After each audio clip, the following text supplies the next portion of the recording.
तारे विशाल थे, सूर्य जैसे आधुनिक तारों से कहीं अधिक विशाल। ये इतना विशाल है कि हमारे पूरे सौर मंडल को निगल सकता है। अगर तारे को आधा काटा जाए तो आप चमकते कोर के चारों ओर गर्म हाइड्रोजन प्लाज्मा की बाहरी परतों को घूमते हुए देखेंगे।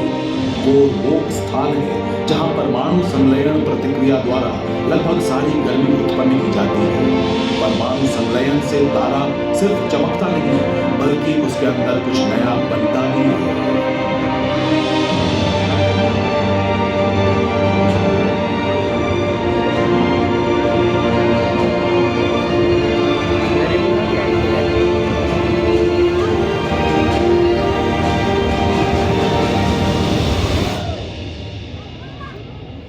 सिनेमैटिक।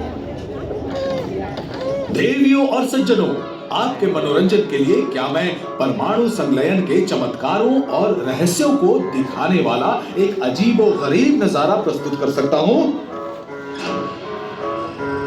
कल्पना कीजिए हम तारों के बीच में हैं। ये गेंदे हाइड्रोजन नाभिक से अलग हुए प्रोटॉन हैं और अब देखिए कि कैसे वे एक साथ मिलकर हीलियम नामक एक नया तत्व बनाते हैं। यह प्रक्रिया प्रोटॉन से शुरू होती है। वे सभी एक दूसरे से दूर जाने की कोशिश कर रहे हैं क्योंकि उनका धनात्मक आवेश उन्हें अलग कर देता है। हालांकि कभी-कभी प्रोटॉन अपना आवेश खो देगा और न्यूट्रॉन में बदल जाएगा। न्यूट्रॉन के पास कोई आवेश नहीं होता है, इसलिए गर्मी और दबाव उन्हें निकटतम प्रोटॉन से जोड़ने के लिए मजबूर करता है। वे मिलकर एक नया न्यूक्लियाई बनाते हैं जिसे ड्यूटेरॉन कहा जाता है। ड्यूटेरॉन कोर के चारों ओर घूमता है, लेकिन जल्द ही वो किसी मुक्त प्रोटॉन से टकरा जाता है। फिर न्यूक्लियस में वृद्धि होती है। तब न्यूक्लियस कोर में इधर-उधर घूमता रहता है जब तक कि वो दूसरे नाभिक से मिल नहीं जाता और दोनों आपस में पिस नहीं जाते। दो प्रोटॉन उड़कर वापस कोर में चले जाते हैं, लेकिन जो नाभिक अब बचा है उसमें 2 प्रोटॉन और 2 न्यूट्रॉन हैं। इस तत्व यानी एलिमेंट का नाम हीलियम है। हाइड्रोजन प्रोटॉन के संलयन की यह प्रक्रिया प्रत्येक सेकंड अरबों खरबों बार हो रही है।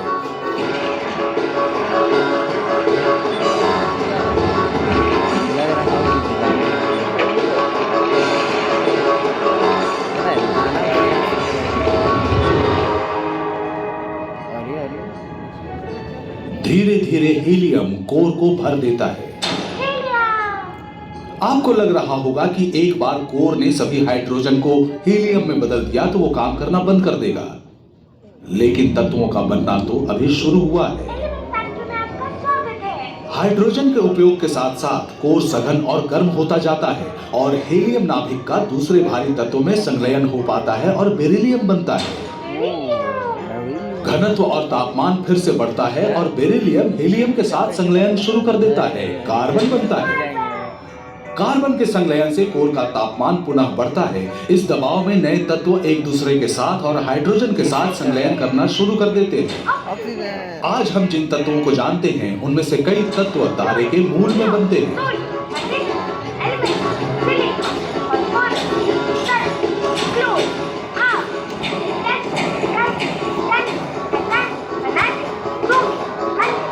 अंत में जाकर जो तत्व बनता है उसे हम लोहा कहते हैं, लेकिन लोहे का केंद्रक इतना स्थिर होता है कि उसका संलयन नहीं हो पाता और इसलिए कोर में तापमान नहीं बढ़ता है। अचानक तारे के अंदर से उसे खींचने वाले गुरुत्वाकर्षण को संतुलित करने के लिए पर्याप्त दबाव नहीं पड़ता। गुरुत्वाकर्षण जीत जाता है और तारे का कोर ढह जाता है।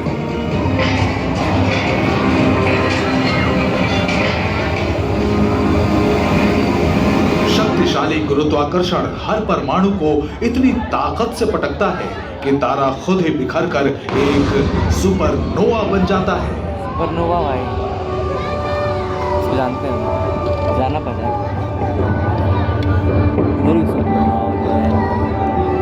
सुपरनोवा तत्व निर्माण प्रक्रिया का अंतिम चरण पूरा करते हैं। इन विशाल विस्फोटों के भीतर जिंक, प्लैटिनम और सोना जैसे भारी और दुर्लभ तत्व बनते हैं।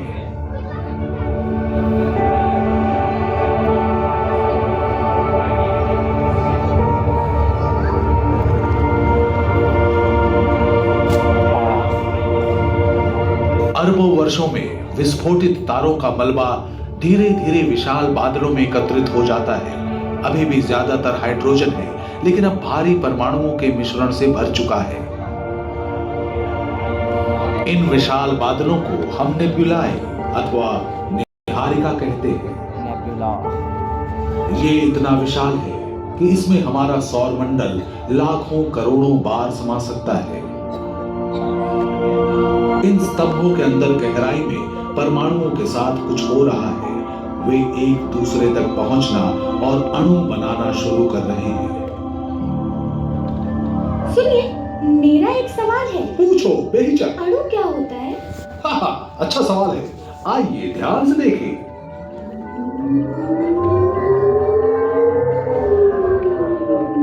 ये निहारिका में पाए जाने वाले कुछ मॉलिक्यूल्स यानी अणु हैं। अणु।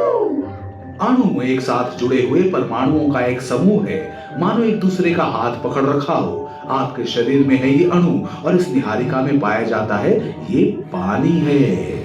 पानी का अणु एक ऑक्सीजन परमाणु के 2 हाइड्रोजन परमाणुओं से जुड़ने से बनता है।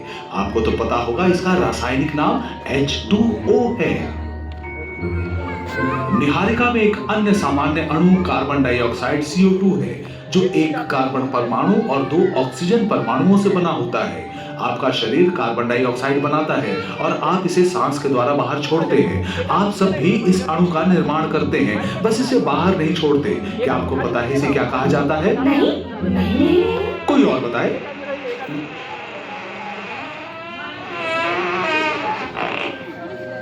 खैर, बहुत बहुत धन्यवाद, लेकिन मेरा मतलब था मीथेन। हाँ, आपने तो मीथेन बना ठीक दिया। है, अब सुनो आगे। जहां तक शरीर में परमाणुओं की बात होती है, कार्बन परमाणु सबसे महत्वपूर्ण होते हैं। कार्बन एक साथ 4 अलग अलग परमाणुओं के साथ बन सकता है, जिससे सच में दिलचस्प अणुओं का निर्माण संभव हो जाता है। ऑक्सीजन, हाइड्रोजन और नाइट्रोजन जैसे परमाणुओं के साथ जुड़कर कार्बन आसानी से कुछ जाने पहचाने अणु बनाता है, जैसे कि चीनी का अणु। ये वसा यानी फैट में उपस्थित है और प्रोटीन अणुओं का एक जरूरी हिस्सा है।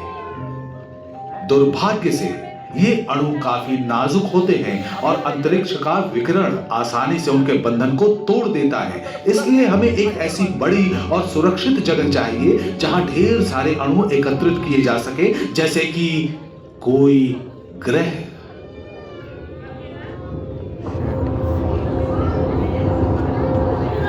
गैसों, अणुओं, धातुओं और धूल की ये विशाल डिस्क ही हमारा सौर मंडल है, जिसके केंद्र में है एक नया सूर्य। इन मंडराते बादलों के भीतर गुरुत्वाकर्षण इन अणुओं को चक्कर खाते बड़े द्रव्यमान में खींच रहा है, जो ग्रह बन जाएंगे।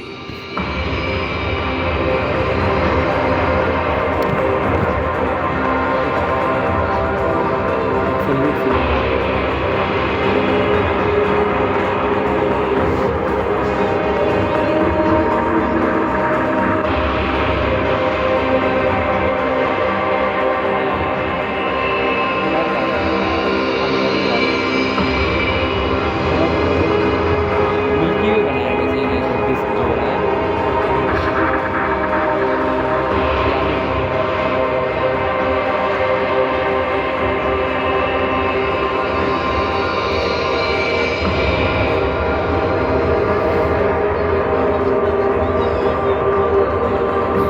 ये युवा ग्रह है हमारी पृथ्वी, जो अब 1 अरब वर्ष पुरानी है।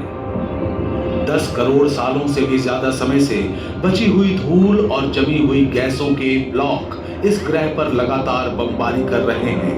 प्रत्येक आघात से सतह पिघलती है और वातावरण कार्बन डाइऑक्साइड, मीथेन और अमोनिया के अणुओं से भर जाता है। या नाम का प्लेन टकराएगा, शायद टकराना चाहिए। लेकिन अंततः प्रभाव कम होता है और सतह ठंडी होने लगती है। वायुमंडल में भाप तरल में बदल जाती है और बारिश होने लगती है। वर्षा हजारों वर्षों तक होती है। पूरी धरती में पानी भर जाता है। पूरी धरती पानी में। क्या ज्ञान मिलता है, वाह, मजा आ गया।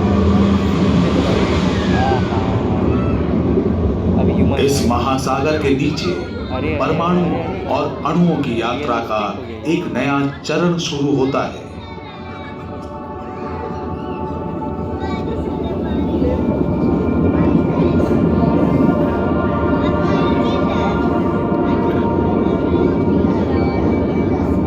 पृथ्वी के सतह की पिघली हुई चट्टान से गर्म हुआ पानी इनमें बने छिद्रों के माध्यम से फूटता है और जिसमें अणु घुल जाते हैं। जैसे ही ये समुद्र के ठंडे पानी से मिलता है, ये खनिज मीनारों के रूप में जमा हो जाते हैं। जैसे ही आणविक मिश्रण खनिज समृद्ध कक्षों से गुजरता है, वो अणु बनाना शुरू करता है, जिन्हें हम जीवन के निर्माण खंड कहते हैं। शायद ये इस तरह की एक दरार के अंदर था। सैकड़ों लाखों वर्षों की आकस्मिक अंतःक्रिया के बाद अणुओं ने कोशिकाओं के आकार में पहला जीवन बनाया।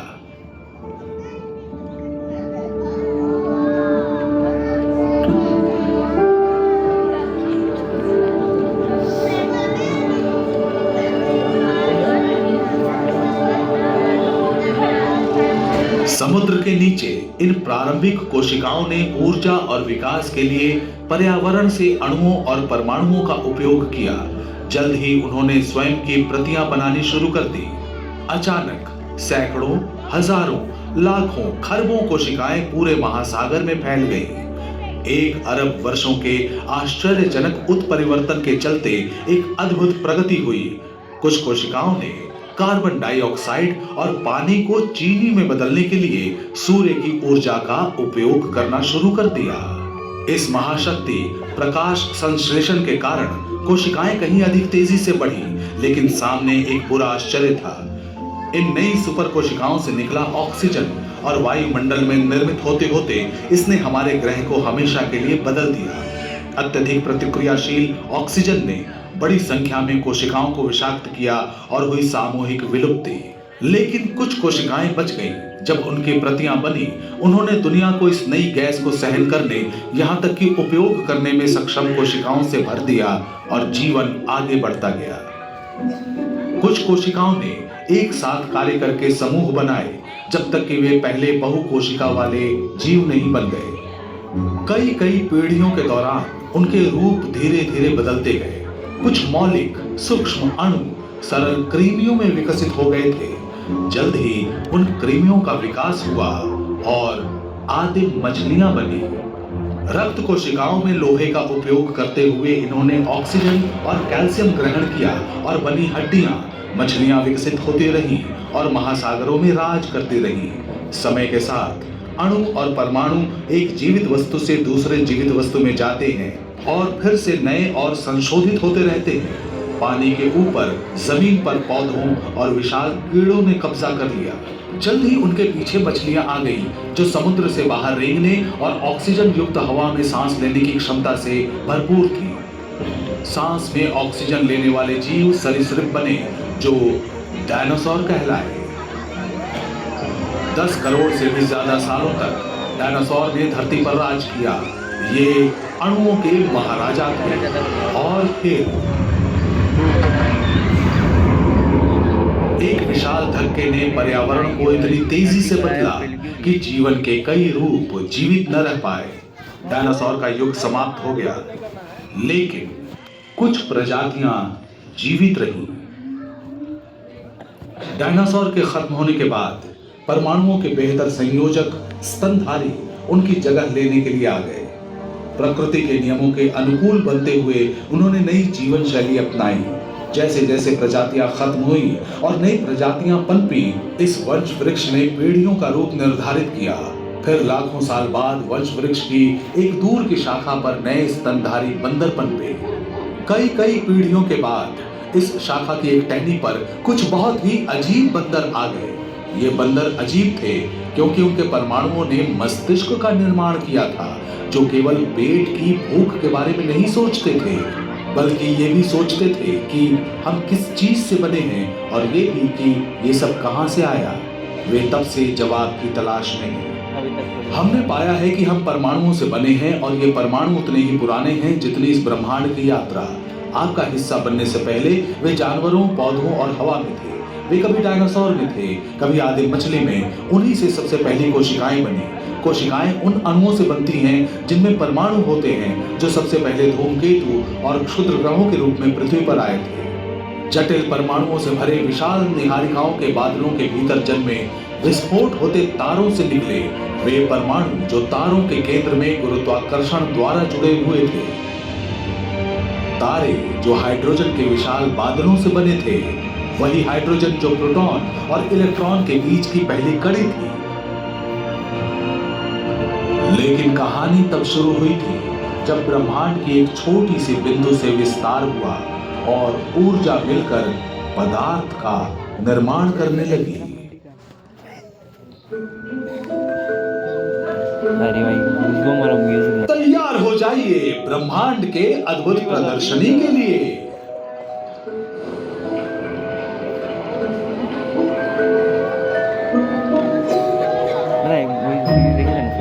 टाइम ट्रेवल कर सकते हैं।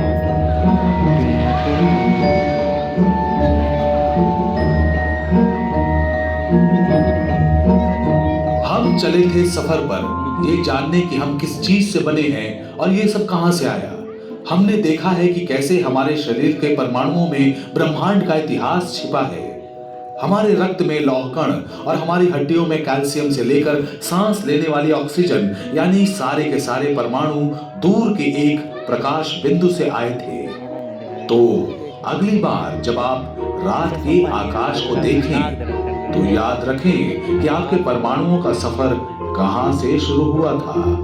हम सभी सितारों से बने हैं।